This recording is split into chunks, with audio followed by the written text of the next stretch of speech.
welcome to our live stream worship with the First Unitarian Church of Hobart, Indiana. I am Gail Thomas, and I have the honor of serving the congregation as a member of the worship team. We are a theologically diverse community of Unitarian Universalists. Together, we grow spiritually, build community, and live our values in the world. Many thanks to our technical crew, James Johnson, John Halstead, and Valerie Lambert, for making the magic here possible. You at home will be able to share comments, appreciation, and significant milestones in your lives during the service just by typing a message. This way, we all have a chance to greet our neighbor, share joys and sorrows, and you can generously share your offering via PayPal. The link to PayPal is located in the video description on your screen. Thank you, John, for moderating this process. Let your Facebook and Twitter friends know that you are attending worship with hashtag First Unitarian Hobart. Now we have a word from our board member, Karen Livengood.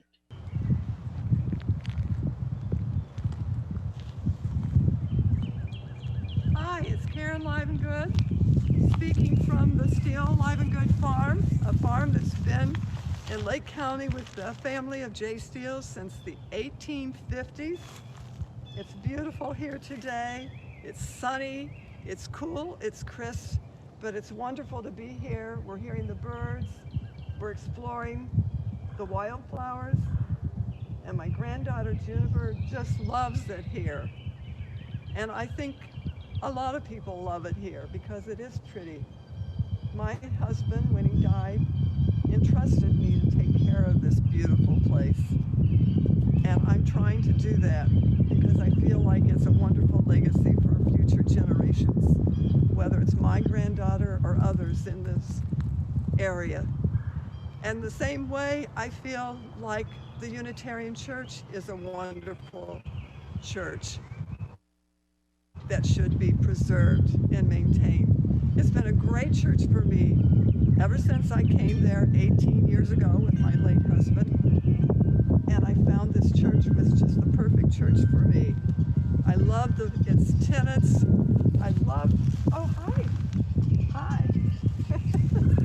I loved what it stood for, the worth and dignity of every person, the love and compassion and acceptance for all, its belief in peace, in justice, equality, and to find your own spiritual being and the growth that is allowed in this church because you have that freedom to explore all types of religions, not just the ones that maybe you were mostly taught when you were growing up, as I was, but the ability to hear other religions and their ideas.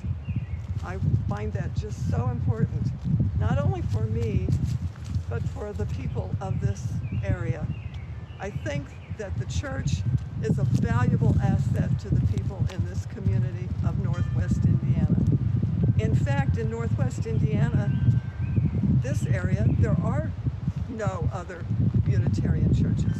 You would have to go to South Bend or Lafayette. But we need a church here for people, and not just for us. We won't be here forever, but for generations to come. And that's why I support the church. That's why I make a pledge.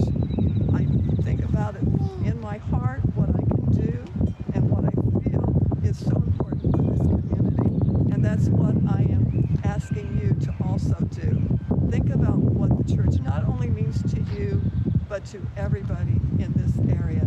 A church that can be a home to those who have a quest for truth and meaning and love and peace. Thank you. Thank you, Karen. Next, we will have Nolan Farrell play our prelude. So let's all take a deep breath and join together in a spirit of reverence.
Thank you, Nolan.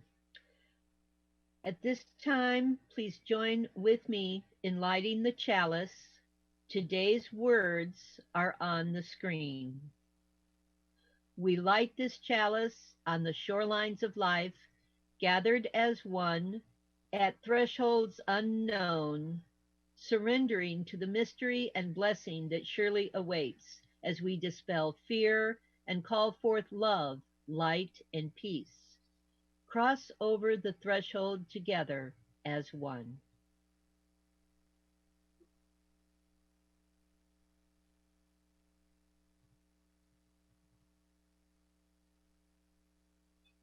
Now we have open words. The title is Thresholds, and it was written by Arlen Goff. Thresholds.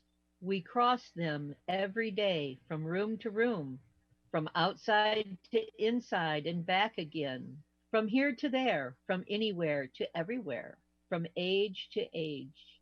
Each threshold offers an opportunity for change, for renewal, for transformation, from what we were and what we are to what we can be. In this hour and in this place, we cross a threshold from our day to day everydayness into space and time attuned to the other, to the sacred, the holy, to an awareness of new life pregnant with possibilities. How will we be renewed in this moment? How will we be changed by this hour? How will we be transformed through this gathering of beloved community? Come, you longing, thirsty souls. Come, let us worship together. We will now have opening hymn 89, Come My Way, My Truth, My Life.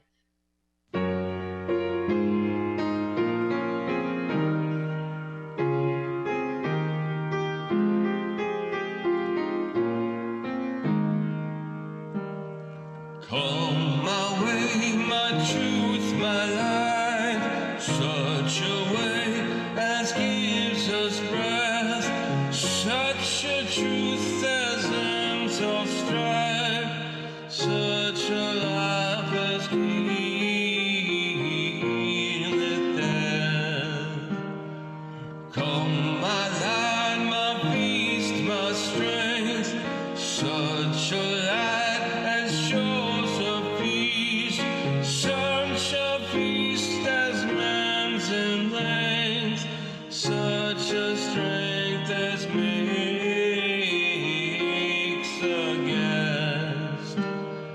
Come my joy, my love, my heart, such a joy as none can move, such a love as none can part, such a heart as joys in love.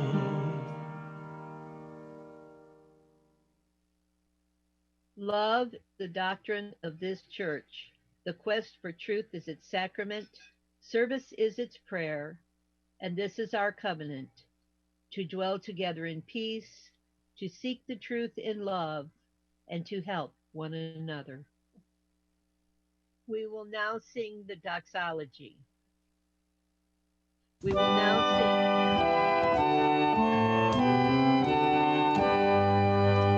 From all that dwell below the sky, let sons of hope and faith arise. Let peace, goodwill on earth be sown, through every land and every tongue.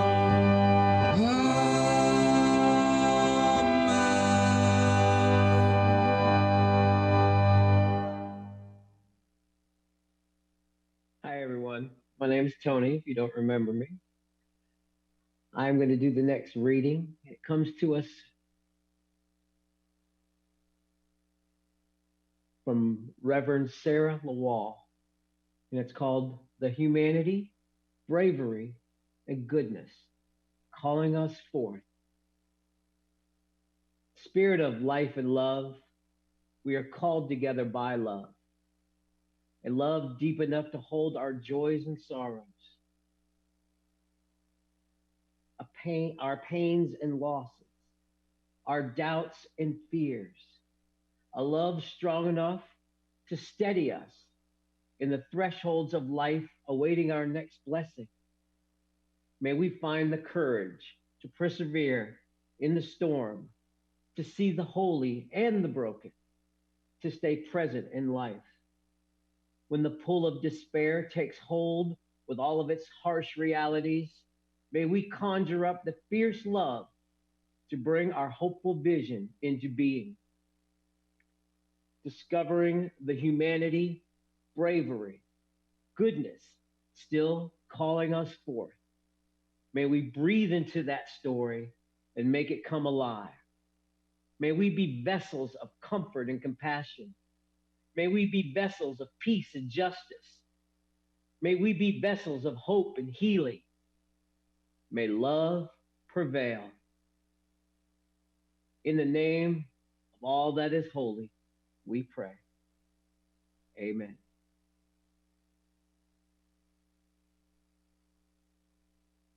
It is good to be together at this time in the ways that we can be. So please join me in a time of quiet reflection. Let this be a pause in our lives as we are held by the bonds of our body and gathered in worship. Please close your eyes, if you will.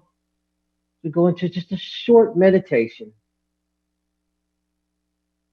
Please breathe in deep through your nose, if you're able, and acknowledge the miracle of the air that you breathe.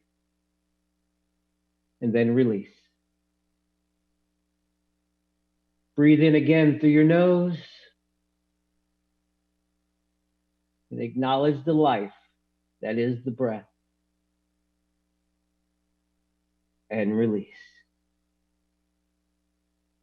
Breathe in one more time through your nose. And this time when you release any troubles or sorrows that may be inside of you and let them fall to Mother Earth.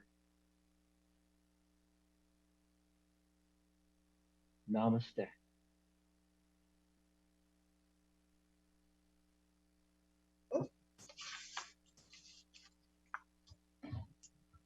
Good morning, everyone. I'm Maggie Reister, and I'm so glad to be a part of this congregation. The next reading is Open Up the Doors by Linda Susan Ulrich. Open up the doors. Push on the looming wooden arches embroidered with ironwork. Brace shoulders against the weight of history unmoved. Slough off the musty smell of unused joy and stored up sorrow.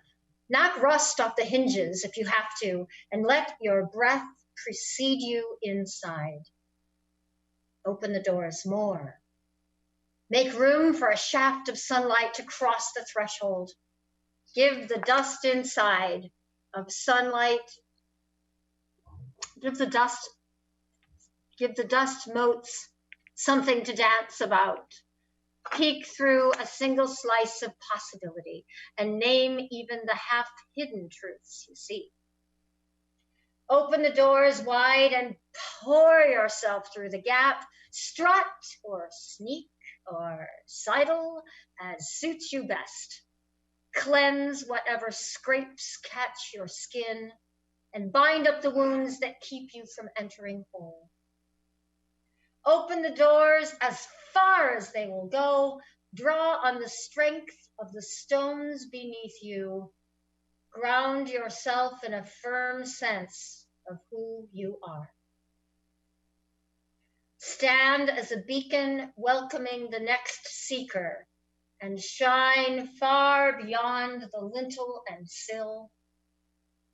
Open all that you are. Heighten and deepen your connections to the world around you. Broaden your definition of neighbor. Grow into the largest target for grace that you can muster, and pray to become a gateway for even greater love and compassion. Open up the doors, my friends, lest we keep the stranger out and condemn ourselves to prisons of our own making. We will now enter in reflections from members about COVID-19 and what this experience has brought. First, I welcome Kyle Felch. Hello, my name is Kyle. I'm going to be your nurse today. So what is it? What's the reason for your visit here? Oh, you say you have a fever. How long have you had a fever? For a couple days, okay. But you hadn't been that bad. Now you're feeling short of breath, okay. Recently you weren't able to get out to the mailbox without feeling short of breath. Okay, yeah, that's not normal. Hey, give me a minute. There we go. All right. Well, we're going to run some lab results. We're going to check some things out. We're going to see how you're doing. We're going to get an x-ray of your lungs. Okay, we're probably going to swab you for COVID. I'm sure you've heard about it lately. It's a big thing. You know, that's why people aren't coming into the hospital, because they're scared. But I'll be back with you shortly, okay? All right. All right, well, all your test results are back. You're positive for COVID-19. What do you mean you don't know where it came from? Well, that's what's been going around right now out in the public.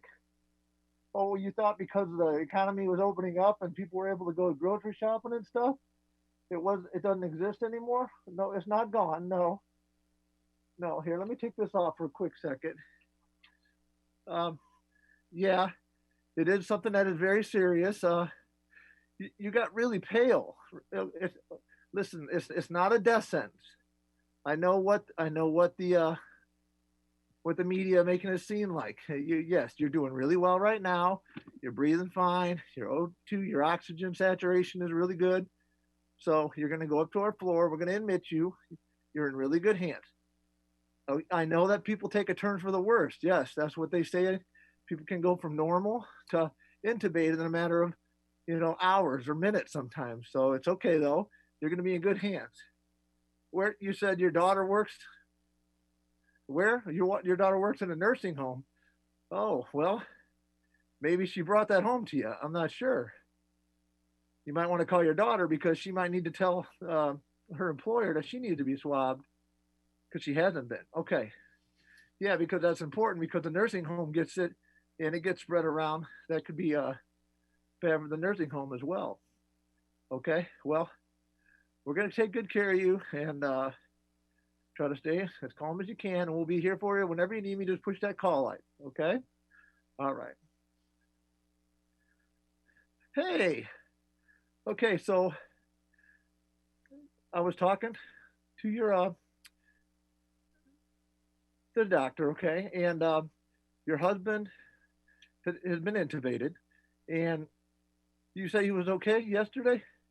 Well, I know. I heard you called him off work because he was fine the day before, but he woke up this morning and he just didn't feel really good, and he was having a hard time breathing. Well, yeah, they had to intubate him. Yes, they did, and he's having a hard time right now. And but no, you can't go back and see him right now. No, we don't allow any visitors.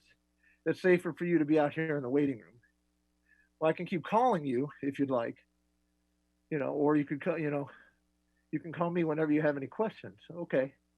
Well, the thing is, you say yesterday you guys were out eating at a restaurant in town and shopping, and you had no idea that this was wrong or that he was sick. Well, okay, yeah, that's something to note.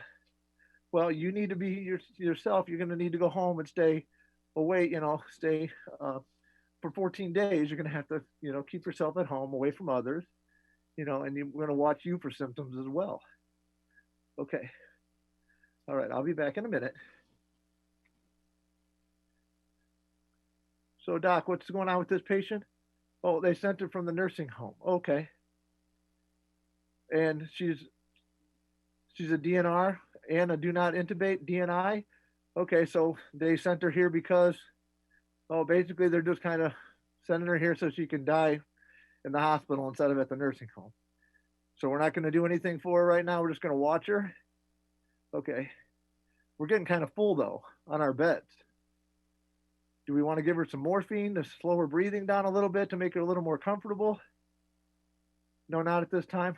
Okay. So we're just going to sit here and watch. Shift change is coming up here soon, though. We only have about another minute or two before my shift change is over. Okay. Then we'll just sit here and we'll monitor her. For lack of better terms, we'll just sit and watch her and monitor as she dies. Please be careful out there. These eyes see things differently than the eyes that are out at the grocery stores and the eyes that are working at Shoop's or at Menards. I'd like to say, be careful, wash your hands, do everything they say, because I don't want to be the one saying, this is your call light, and I'll be back to check on you soon.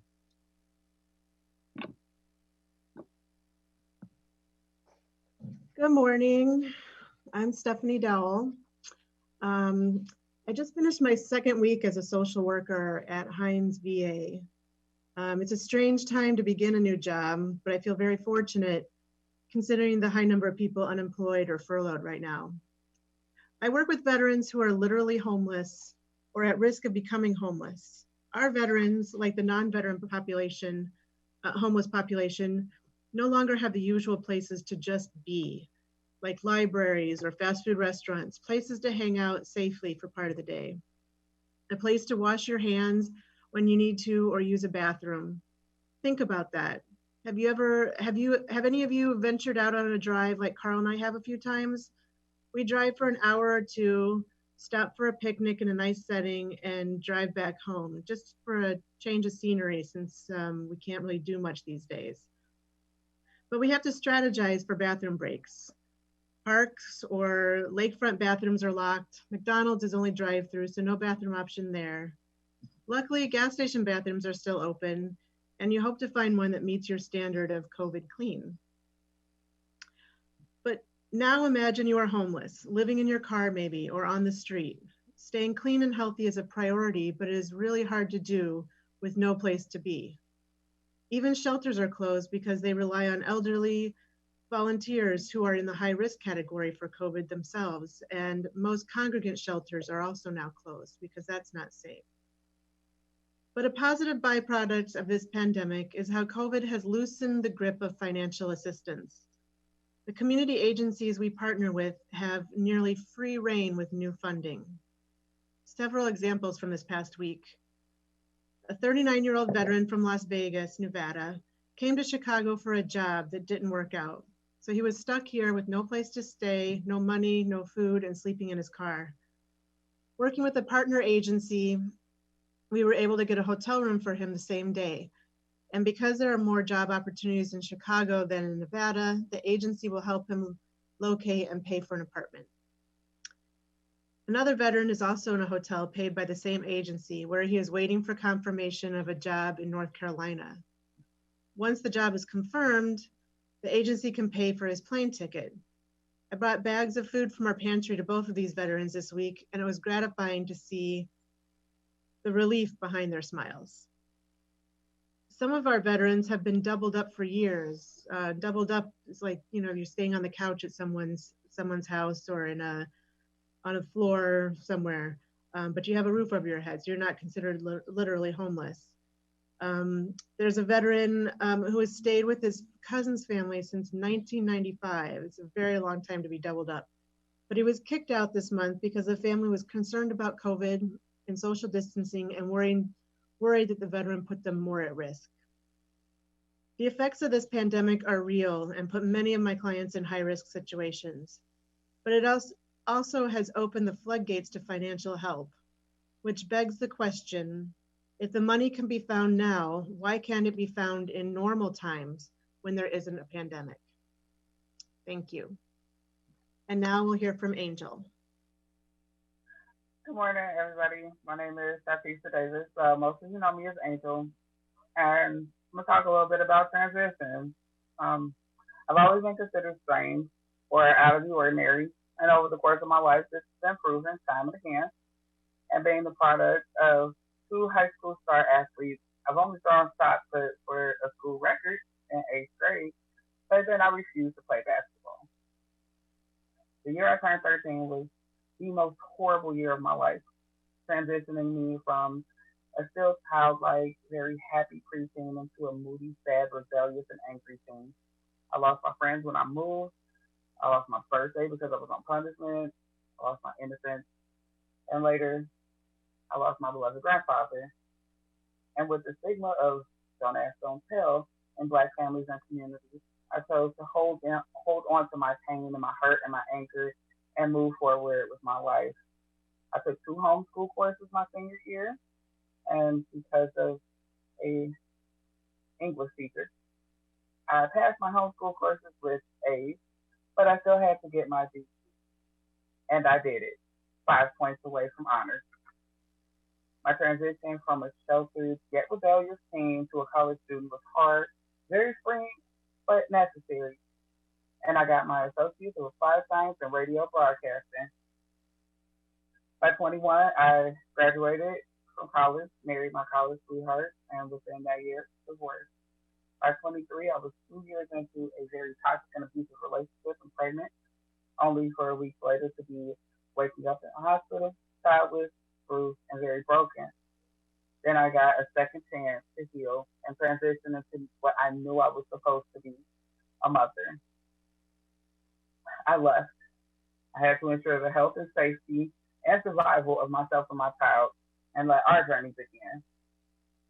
I made moves, mistakes.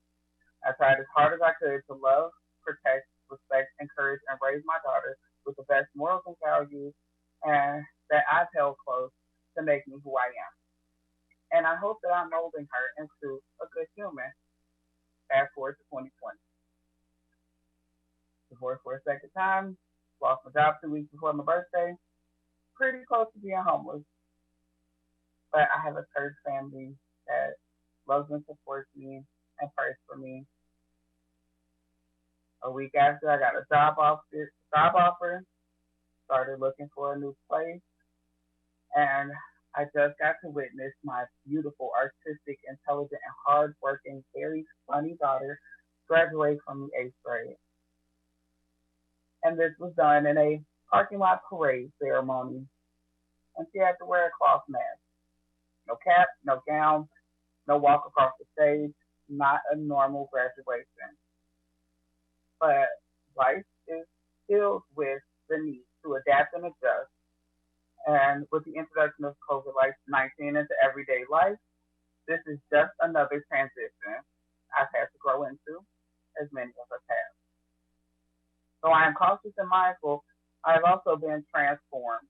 I no longer subscribe to fear and carry a defeatist mindset, nor do I follow the trends of the masses that use this virus as a crutch of withdrawal. I entered the tunnel of 2020 COVID-19, and I'm fighting to emerge stronger, more knowledgeable, successful, and new, ready to conquer the obstacles that come with it, in the hope of leaving things better than we found them.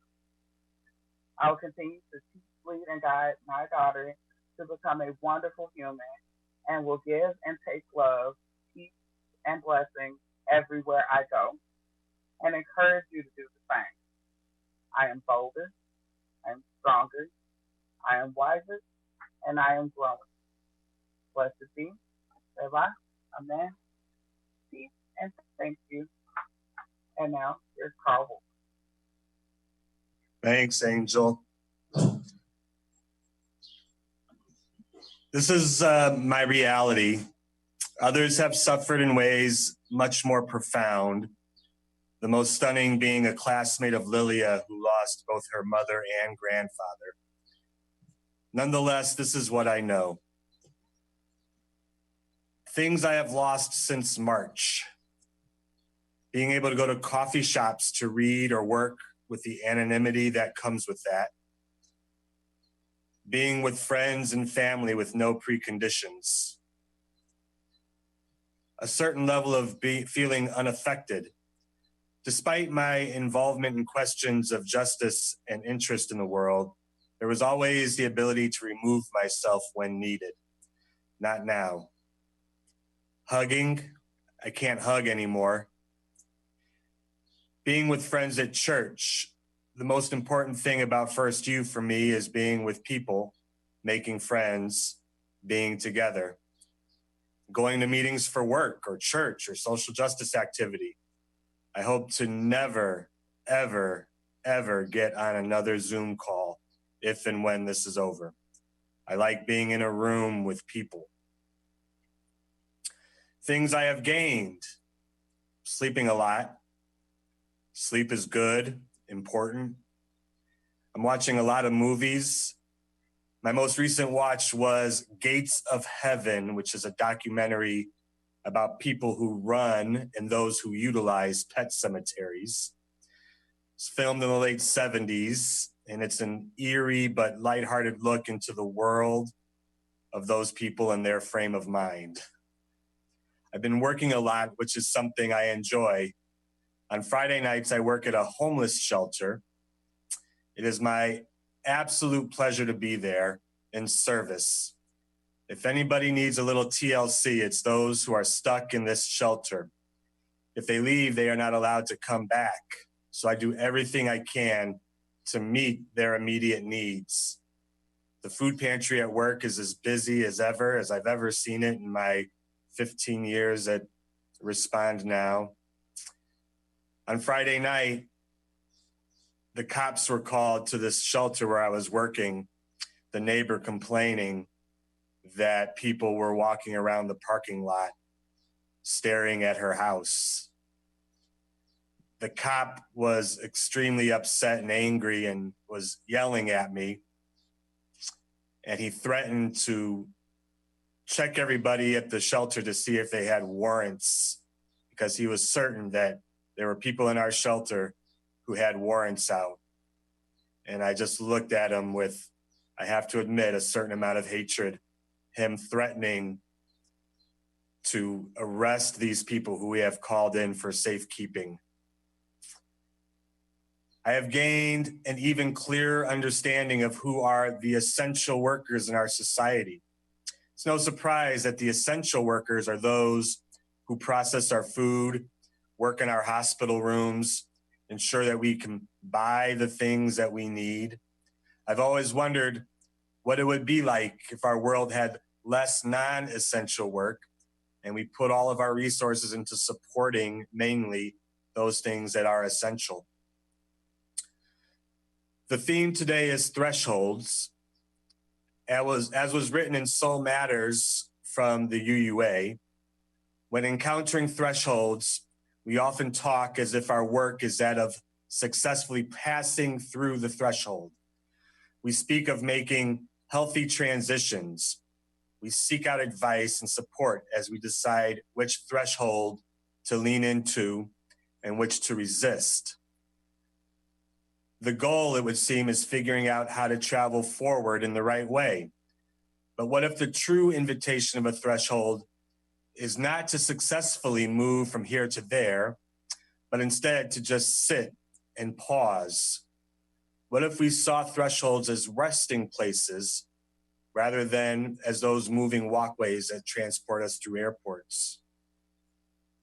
Honestly, I don't want to be in this threshold. I have yet to embrace that which may be the healthy transition. I am not comfortable sitting here resting. To put it frankly, this sucks, and I fear there is more to come. I believe one of the hardest things will be to go back to some level of normalcy, at which point all the things that I've missed will become even more clear to me. It will be a constant barrage of, oh, now you can do this again, now you can do that again. And I fear it will be emotionally overwhelming. I don't want to go through this portal or sit with it. I don't like it. I am half scared of it. So the struggle is to figure out how to be okay with that. There have been times in the past when I have felt blue and unhappy and have worked myself to get out of that funk. But with time, I've learned to live with those moments and have told myself, maybe this is as happy as I want to be right now, and that's okay. I think it's important for me to embrace that sentiment at this time. I don't know where this will lead, but I'm okay with that. I don't want to sit here, and I'm okay with that. I can shout it loud at the top of the sand dune, I hate this, and that's good. I can find new ways to find joy because I've watched enough movies, and that will help. I can take things a moment at a time. That's good. I can sit in my car and read the paper with a cup of coffee in the parking lot of the park with the anonymity of the coffee shop, and that's nice. And baseball. That would be a great help if we had baseball again. We will get through this in our own way.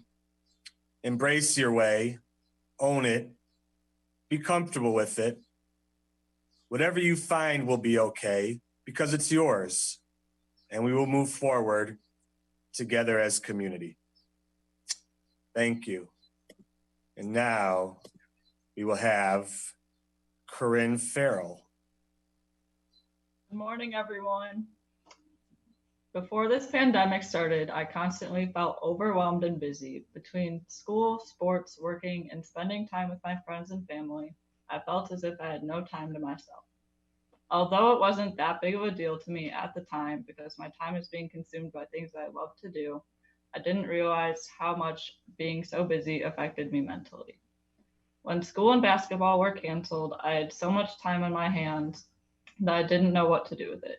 So I spent a lot of time thinking, which led me to realize how much better I felt now that I can decide what to do with my time and when I want to do it, so that it is the most beneficial to me.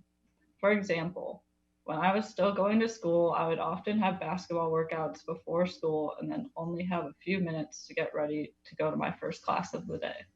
I usually found it very hard to pay attention during this class on the days I had morning workouts because I was so exhausted. Now that I don't have to get up so early and can get the amount of sleep I need, I found it much easier to learn the materials in the class. I can also do my basketball workouts later in the day. During this time, I have also discovered what I truly value in life. While I have always valued my friends, family, and my health, these things have become much more important to me. I've definitely spent a lot more time with my family than in the past few months than the entire school year. Whether we are just watching a show together, making dinner as a family, or they're rebounding for me during my basketball workouts, the time we spend together has become very special to me, especially the time I've spent with my brother. Because of sports, him and I were always on very different schedules and did not get to actually hang out or have a conversation very often. But since neither of us have had very much to do the past few months, we have bonded a lot. Between playing ping pong, going on runs, or me kicking his butt when we play basketball together, I think my brother and I actually like hanging out with each other now. I'm grateful to have him by my side. When my friends and I discovered that school was canceled and we would have to socially distance, we did not think this would include being separated from each other. So when our parents decided we weren't allowed to hang out with each other, we were very upset, as any teenager would be.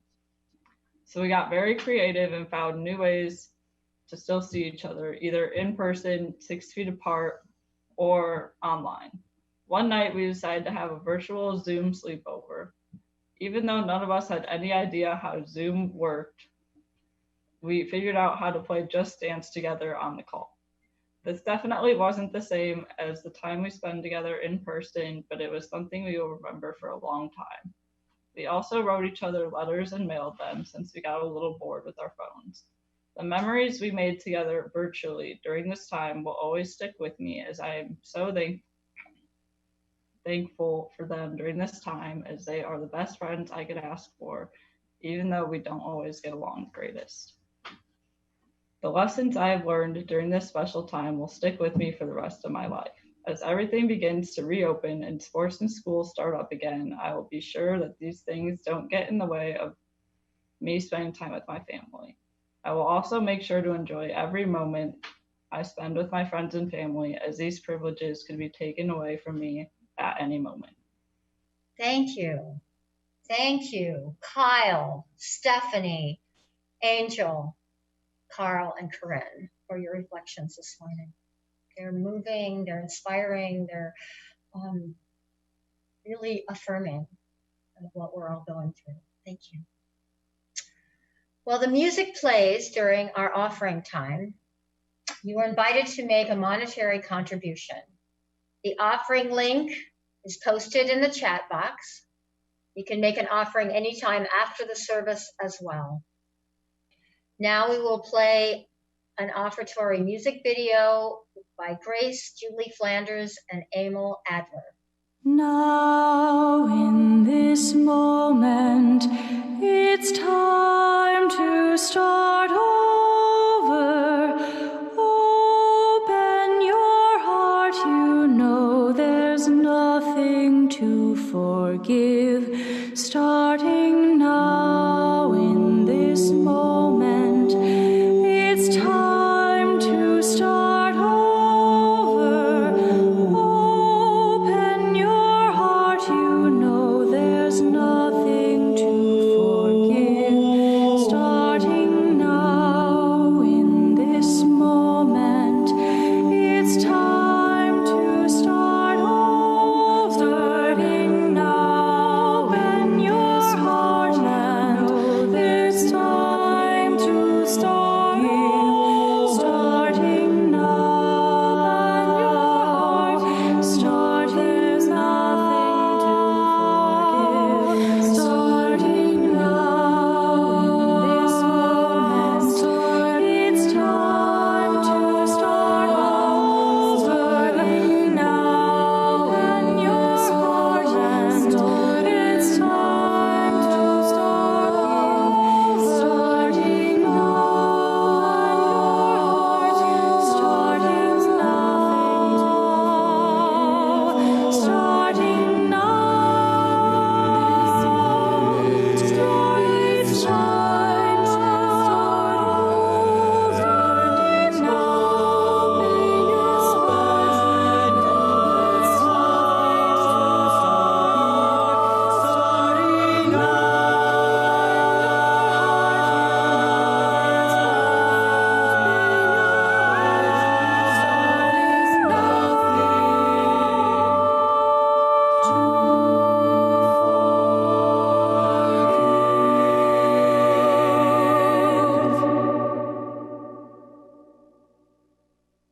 Please join me in singing the closing hymn, number 108, My Life Flows On in Endless Song.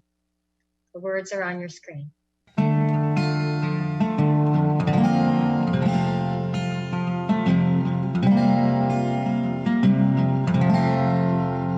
My life flows on in endless song above earth's lamentation. I hear the real, though far off hymn, what hails a new creation.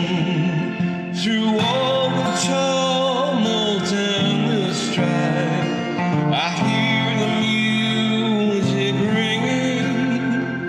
Sounds an echo in my soul.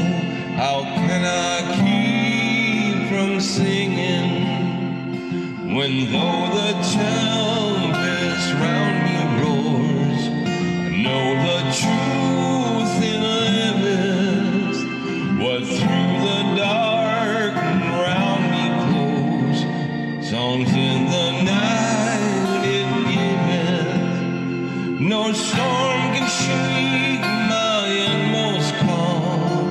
To that rock I'm clinging, since love prevails on heaven and earth. Can I keep from singing when tyrants tremble as they hear the bells of freedom ringing? When friends rejoice, both far and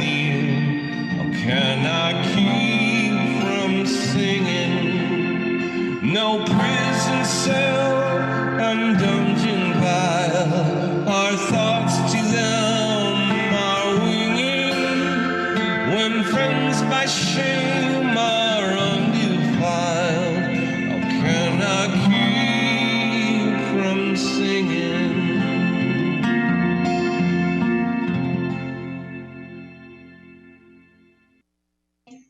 For your wonderful music this morning.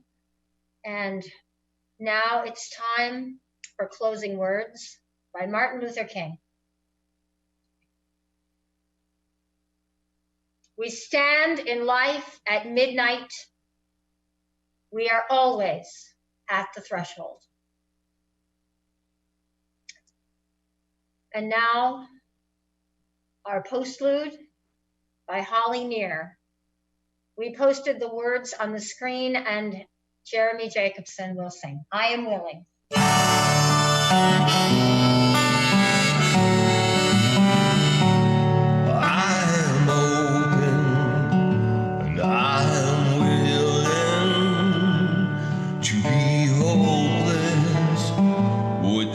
So strange, it dishonors those who go before us. So lift me up to the light of change.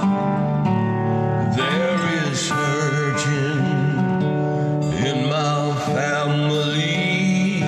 There is sorrow in my town. There is panic in the nation. There is a wailing the whole world around. I am open and I am willing to be hopeless. Would seem so strange if this dishonors those who go before us. So lift me up to the light of change. May the children see more clearly. May the elders be more wise. May the winds of change caress us, even though it may burn our eyes. Give me a mighty oak to hold my confusion.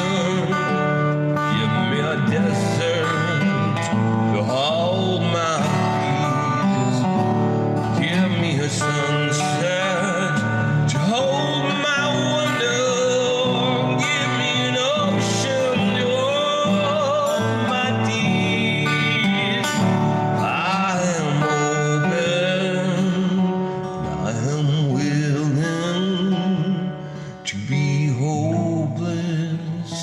Would seem so strange.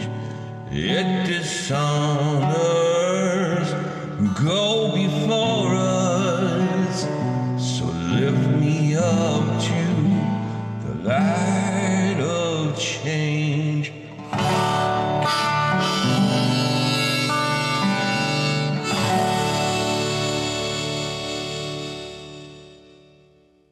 Thank you, Jeremy. Please join me in extinguishing the chalice. The words are on your screen. We extinguish this flame, but not the light of truth, the warmth of community, or the fire of commitment. These we carry in our hearts until we are together again.